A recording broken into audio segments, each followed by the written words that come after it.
It's Kevin McCullough on AFA Today on AFR Talk. We're always so glad to have you with us. So we come to you from the belly of the news beast in lower Manhattan in the shadow of the Freedom Tower just north of the Trinity Cemetery.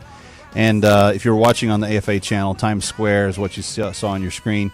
But we've got always a ton of stuff to get to talk about. And I'm always thankful that you're here to obliterate confusion, amplify truth, and pursue clarity with me. It's a fun way to spend this time each day. Kevin McCullough is my name. My phone number is 888-589-8840, 888-589-8840. And we're talking about a lot of different things, but I've mentioned this New Jersey town that that had, by the feds, their ceremony canceled to welcome new U.S. citizens through the federal immigration program. Now, these are not illegals. These are actual guys that followed all the rules and checked all the boxes and did everything they were supposed to do because they love this country and they wanted to become good, upstanding citizens of this country. And the mayor said, okay, we'd like to just have a short prayer to bless all of them. And the Fed said, no. They said, well, it won't even be a Jesus prayer, just be a prayer to the God of nature. No. But you don't understand. The Supreme Court said last week that if you're a city, you can have prayer. No. They said, no, they did. The Supreme Court said you can have prayer as long as it's a part of the tradition of the city's, stuff that they do. No. The Feds just said, no.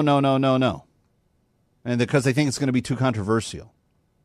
It's going to impose too much religious controversy into the matter. 888-589-8840, your thoughts on that. Also, evidently, the big story of the day is some mediocre football player got drafted really low yesterday, but kissed his boyfriend on camera. Therefore, it must be front page news.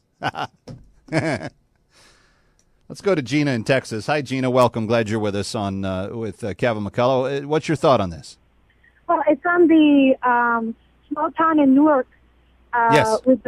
I'm an adopted citizen to this country. I'm very proud of it. And I went through one of those ceremonies, and I had the privilege to have every word written as a keepsake for me and for my generation, for my posterity.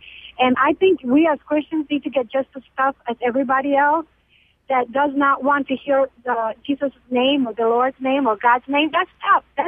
It doesn't take anything away from them to hear it, but it does take a great deal away from us when we are not given the right to say that. So, as you know, justice is supposed to be blind, and if there's no bodily harm of any kind to anybody that hears a prayer, our rights to be able to direct a prayer in behalf of Jesus Christ should not be taken away. And we as Christians have got to stop stepping aside and letting these people get away with it. This is a Christian-based country. Like it or not, there's plenty that are not Christian-based. Pack up your stuff and leave. That's along with all the government that doesn't like it. We have got to start being brave Christians, just like every other country has brave citizens. We have to start standing up for Christ. Gina, I love your passion, lady. You're my kind of lady. And I wish that there were 10,000 more of you just waiting in line to let these people know, because I don't think that the mayor was out of line for requesting to put a prayer in. And I don't think that it was going to damage anybody that was there, especially if it was, in essence, the same God that they're going to pledge under God to and do some other things in the course of the ceremony, because they are going to say the Pledge of Allegiance. That's part of and they will say the under God part. They have to. They can't not say it. So, I don't know. I got another story I want to get to as well, but let's take a couple more calls. Cody in Arkansas wants to talk about football. Hi, Cody. Welcome. You're on with Kevin McCullough. Glad you're here. Hi. I had a person the other day make a comment saying, well, what does he gain from saying that he's gay? He has nothing to gain from it. And I argued with him. I said, well, he's almost guaranteed to be drafted, and it's to show how bad of an athlete he is that he's guaranteed to be drafted. He barely gets drafted. And they're always talking about how he's getting contacts for speaking at gay events and homosexual rallies. And sure. Yeah. And you can't say there's no incentive to do this. There's no, and it bothers me. But it does. I do have to brag on my wife. She was talking to a coworker about it. She's not a big sports fan, but she did say, you can be big and fat and slow in the NFL, but you need to be strong. And he's not strong. And he said, you can be small, but you need to be quick. So he's not strong or fast, or he's just a bad athlete. And I've never seen so much publicity over a 7th-round draft pick. Well, and that's just it. I mean, if it was anybody else, we wouldn't care if they were living with their girlfriend or if they were married or if they had 15 kids out of wedlock. And we've had people that have fit all those bills. And here's the shocker of shockers. There's been gay football players in the league before. They just didn't talk about it until after their playing days were over. But it's not as though this is actually the first time this is taken place. And it's just revealing that, and you can't have a disagreement about this anymore. You can't even tell Michael, just shut up and play football. Just play football. If you'll just play football, then you won't have to worry about being drafted. If you're good enough and you play football and you play football well, that's all it should be considered on. But I have this feeling, and it's with some degree of perception, but also some degree of knowledge, that there are activist groups actively working against the NFL because of the amount of Christians that play football in the NFL. And there's this belief that there's this homophobic, hateful attitude about guys that want to have sex with other guys that exists on football teams. And my overwhelming guess is if those guys don't ever make a move on any of the other guys that aren't interested, you won't have a problem. My guess is if you show up, you do your job, and you go home every day, you're not going to have football players doing hateful things towards you. They had one Miami Dolphin out of the whole league yesterday that tweeted, "Oh, this is horrible." And now he has to go to sensitivity training. He's been suspended from his team until he does. He had to apologize. I mean, you cannot march outside the lockstep belief that if guys want to have sex with other guys, you're supposed to think that's okay. You're supposed to be okay with that. And you're not supposed to question it, and you're not supposed to have anything to say about it. If a guy wants to have sex with another guy, you're just supposed to, not give your opinion. 888-589-8840. That's where we're at, friends, and it's so sad. Let's talk to John in Alabama. Hi, John. Welcome. Hi, Kevin. Thank you for taking my call. God bless you. Sure thing. Hey, about this Michael Sam's issue, I might have a different spin on it. I haven't heard anyone mention yet. And unfortunately, I'll say very quickly, when I got up this morning to go to work, I flipped on the TV. That was the first image of him kissing his boyfriend, and I wondered what the heck channel I was on. But anyway, I would think even the opposite. When he comes out and says to everyone that he's gay, he's saying, okay, I like guys. And so these guys who he has physical contact with out on the field, taking showers with me, or the guys coming up to him in the locker room, hey, congratulations. Now I know you're going to be looking at me twice in the locker room. I mean, I would think that would have an adverse effect rather than a positive effect, really on the whole NFL.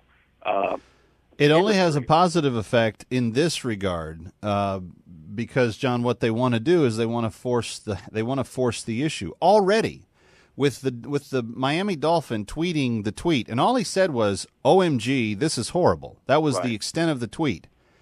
He didn't get any more inflammatory. He didn't use disparaging language. He didn't go into any other kind of detail. OMG, this is horrible.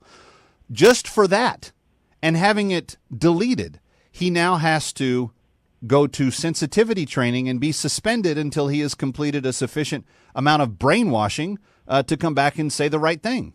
I mean, I just think it's unfortunate that with the contact he has, with those men, that it, like as you are saying, that it's looked as wrong for those men now to be inhibited, by maybe being in the same locker room with him or being offended. It's always wrong when a heterosexual is offended, but not, the other way around. You mean it's wrong when a homosexual is offended, because trust me, there's this is barrier breaking, and this is the hope. On California public schools now, and this is the new rule out there. You can show up and feel like you're a girl, and not even dress like a girl or talk like a girl or walk like a girl, and go out for the girls' sports teams. Well, how are they going to handle those shower situations before and after games? And what are they going to, because now they've actually made in a lot of the high schools, these gender neutral spaces where, and so what does that benefit? When we start to redesign everything that God already designed into other things that we want them to be, we think we can do it and cover all the bases and nobody will be the wiser and there will be no significant difference. We are completely wrong in that thought. You take flour out of a cake and you replace it with sand. You can bake it in the oven. You can put icing on it. You can cut it up and serve it on cake. You can mix it with eggs and milk and everything else. No one will eat it. If they do, they will have health consequences from doing so. Why? Because you didn't put the right ingredients into the mix. And marriage is the same thing. You want to build a culture and broaden a culture and propagate a culture off of sexual activity that is healthy and moves the culture forward and gives you another generation, then marriage needs to mean something. Whatever people are going to do outside of marriage, we've made it clear we're not going to live by any type of enforced authority on the federal, state, or local level. We've passed pretty much every law that gives you reasons to not follow any biblical concepts in terms of observing moral behavior. But the idea that somehow that we can take the marriage relationship that is good for the country and even protect it for the welfare of our country is now in itself bigoted. Friends, there's nothing left. It's just a matter of time until they hammer down everybody that disagrees, locks them up for hate speech because you're thinking hateful thoughts because you disagree with them, and that's where it's headed. There's no more. You can't even just say, well, I just want to have my private understanding of what I believe about God. No. Because God's not a bigot, and if you think that he's somehow...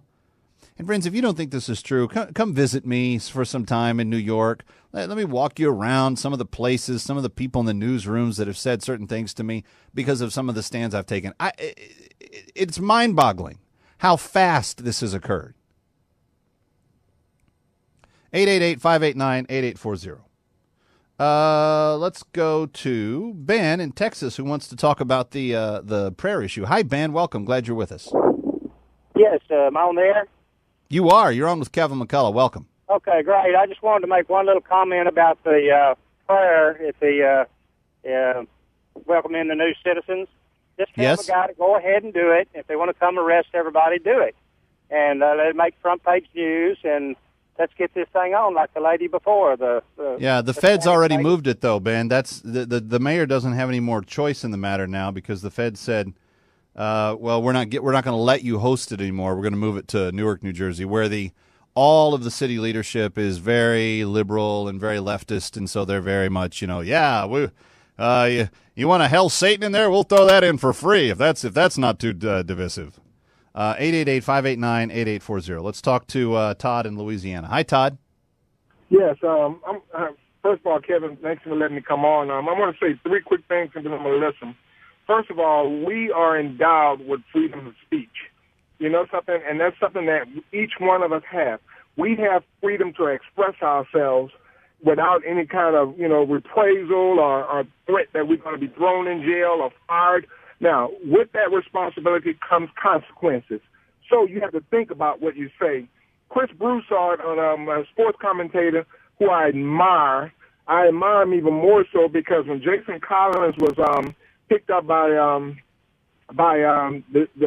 I can't think of the basketball team, but when he was picked up by them, they placed more emphasis on the fact that this guy was gay than they did on this guy having potential. Chris Broussard came out and said that, you know something, I applaud Jason Collins for coming out of the closet or doing whatever he does. However, I do not condone his lifestyle. You know something, he has the right to say what he is and what he does, but I have that same inalienable right to say that I am a Christian, I disagree with that lifestyle, and, I don't condone it. The second thing, one thing I've noticed about the gay agenda, when an issue comes up, they're unified. They get together and they say, let's call, let's call, say, for instance, the gentleman who was fired because he made a $1,000 donation to a cause that he justified was right in his heart. They got together and called and said, hey, this guy should be fired. But you know something? I blame us in a sense because we should have got together and showed our numbers and say, hey, we support him and make your choice. Hey, do you want to fire him because of his beliefs? There's more of us than there are of them. They just tend to unify. And last but not least, you know something? We cannot continue to be solid on issues like this. And I applaud you, Kevin, because you know something? You say how you get lambasted in New York, but you know something? There are more that are standing behind you, and we will stand behind you and we will endorse you. That's all I wanted to say. All right. Thank you very much, Todd. Appreciate all of that, the sentiment. And I appreciate those of you that have written me and said, hey, Kev, we're praying for you. Because it is kind of like being on an eternal mission field up here. Just everywhere you look, there's just abject godlessness breaking out. And we want to spread the message of faithfulness that God is and that He does and that He wants us to be. And pray for the church, pray for the Christians that are in this part of the country. When you've got 8,000 churches just in the New York Metro alone, and they meet in storefronts, and they meet in public school properties, and they meet all over the place. They're small in numbers, but they are powerful on their knees. You pray for your brothers and sisters up here because they need it. Anyway, Kevin McCullough, glad to be with you. Brian Fisher, the Silver Fox, is straight ahead, of course, keeping you informed throughout the rest of your afternoon. And we'll see you next time on AFA Today on AFR Talk.